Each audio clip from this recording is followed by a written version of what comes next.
Ruh-roh, he's got the whacking stick.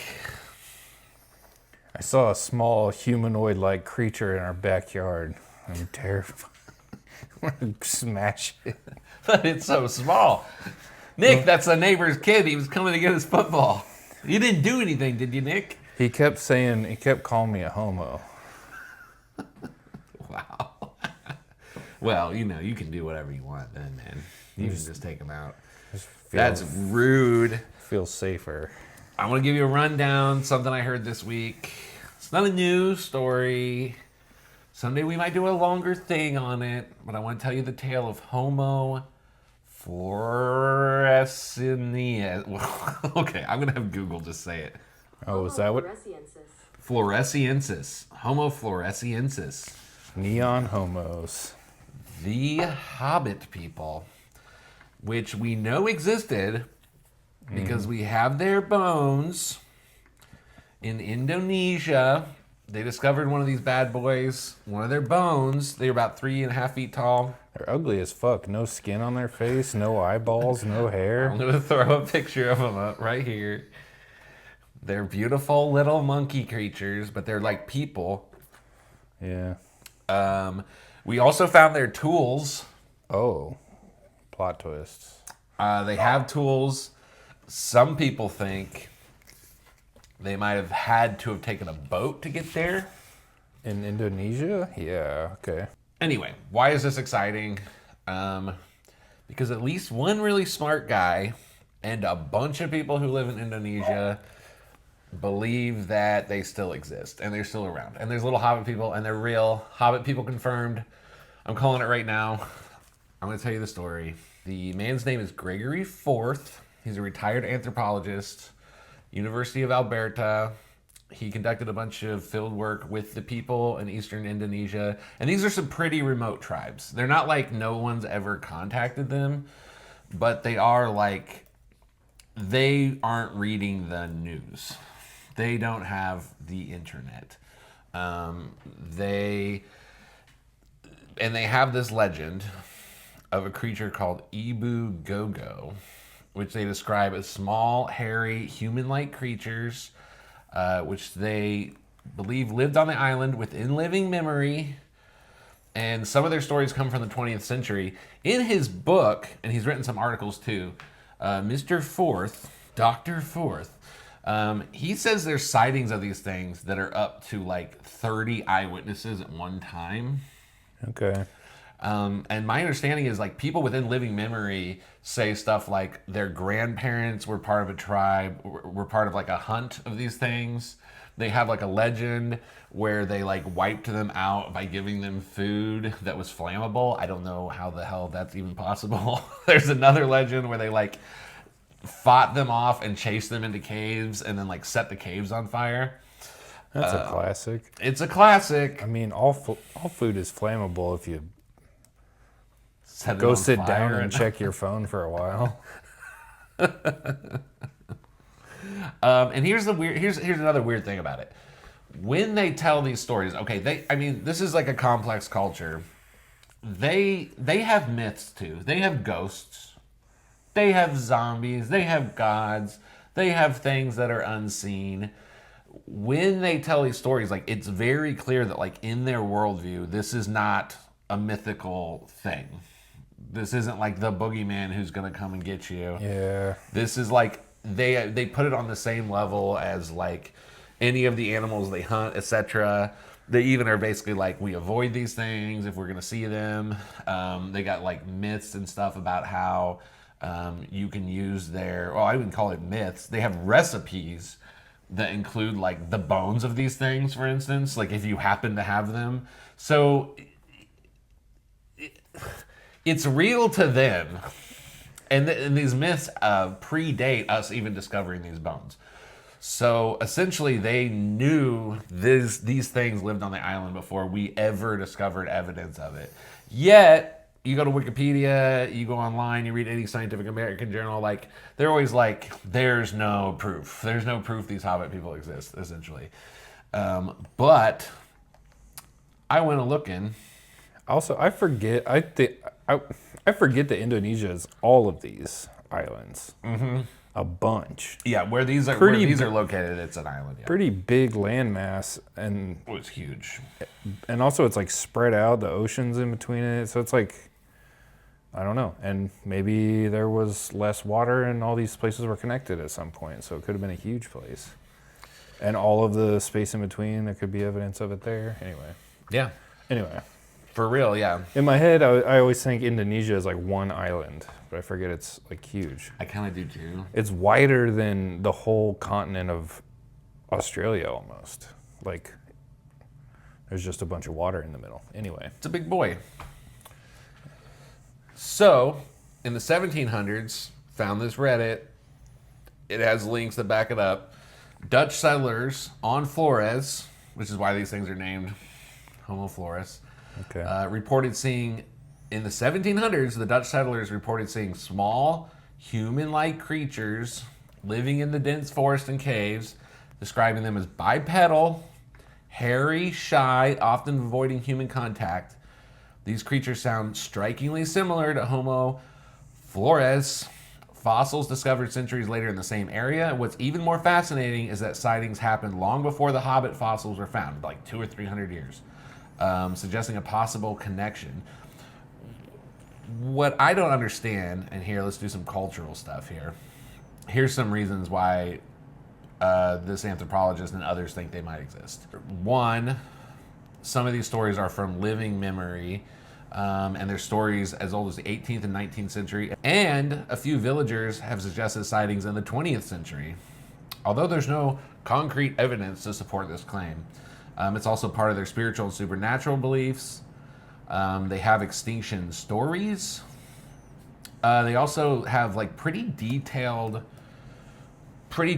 stories about these things' level of intelligence. Like they say they're pretty much smarter than animals, but not as smart as people.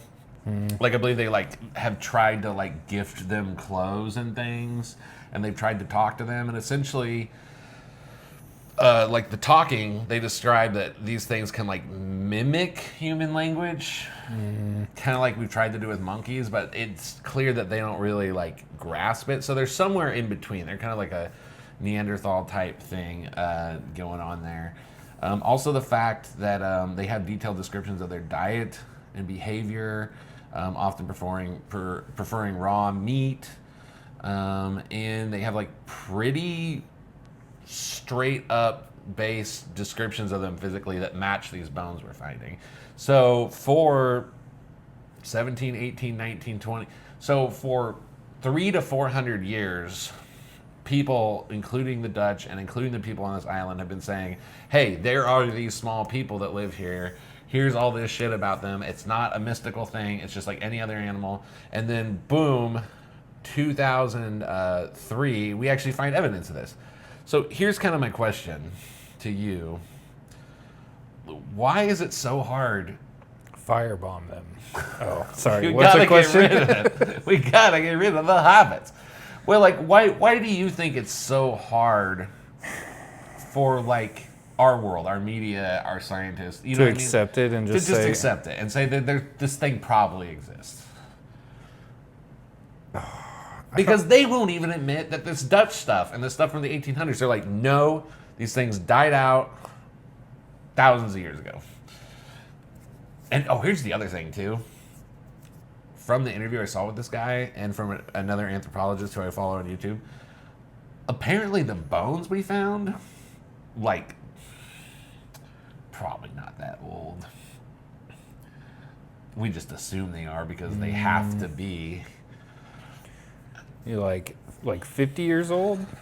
Or like 200? Well, they're going to date them You know what I'm back saying? like thousands, but apparently they were Yeah. so brittle that they had to like let them dry in the sun and stuff. Like they were essentially wet, like they were peeling.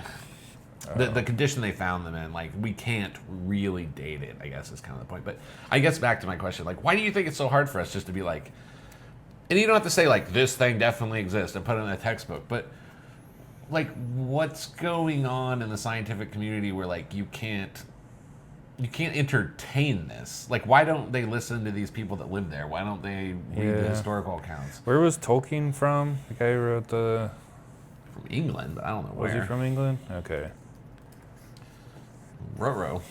Well, because they filmed it in New Zealand, so that got me thinking. Because like it's hobbits, and New Zealand's like Oh, not exactly the same place, but like right. Peter Jackson's from New Zealand, right? Tolkien was born in South Africa. Interesting. What if he grew up there? Then you think maybe he was born in New Well, Zealand? but that would make sense with the Dutch because they were.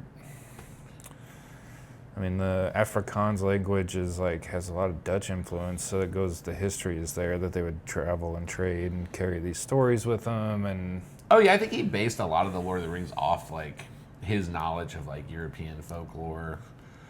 yeah, I mean, so this like the Florentius is specifically from this location. There's been no other like. I know that there's been like stories of smaller people elsewhere, like Right, like pygmies and branches of the tree that didn't make it, and I believe there's one out of Australia as well, possibly New Zealand. well, I mean I know they're very close. yeah. Who's to say it's not? This is my first week getting into Hobbit people. What was the thing you said about the boat? Who said that they would have had to take a boat there? That was in a talk with that anthropologist. He said it's possible. Forth or whatever guy. Yeah, he was saying it's possible, depending on the timeline, that they would have had the technology to take a boat there. Like they probably didn't evolve on this island, and since they found like tools and stuff, they said, well, if you have tools, you might be able to make a boat. Yeah. Is essentially the.